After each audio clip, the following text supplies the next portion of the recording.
सबसे पहले बात करते हैं आपका बेसिक साइंस। साइंस में आपका बेसिक साइंस क्या हो सकता है।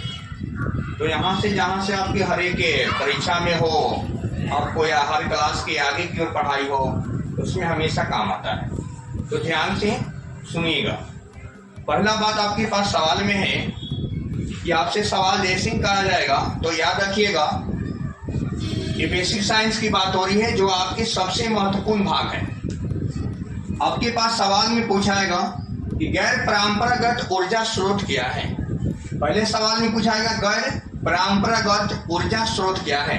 तो याद रखिएगा बातें, जो वर्तमान में प्रयोग किया जाता है, यानी जो वर्तमान में प्रयोग किया जा रहा है और नष्ट न होने वाला हो। याद रखिएगा, जो वर्तमान में प्रयोग किया जा रहा है और नष्ट न होने वाला हो, उसी को कहते हैं गैर परंपरागत ऊर्जा स्रोत। सेकेंड सवाल आपके पास पूछेगा जैसे में कि जल ऊर्जा किसका स्रोत है। तो याद रखिएगा गैर परंपरागत ऊर्जा स्रोत का। सेकेंड, पवन ऊर्जा, सौर ऊर्जा, बायोगैस, ज्वार ऊर्जा, ये सब जितने भी आपके पास इसके उदाहरण है वह गैर परंपरागत ऊर्जा स्रोत का उदाहरण है। तो याद रखिएगा, कभी भी आपको सवाल में पूछेगा बायोगैस किसका उदाहरण है, तो आपको जवाब देना होगा गैर परंपरागत ऊर्जा स्रोत का।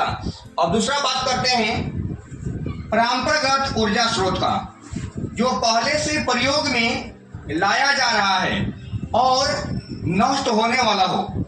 यानी जो पहले से प्रयोग में लाया जा रहा है और नष्ट होने वाला हो, उसी को कहते हैं परंपरागत ऊर्जा स्रोत। अब यहाँ आपको जैसे में पूछेगा, ध्यान दीजिएगा, ये आपको सवाल हमेशा परीक्षा में पूछता है। कोयला, प्राकृतिक गैस, पेट्रोल।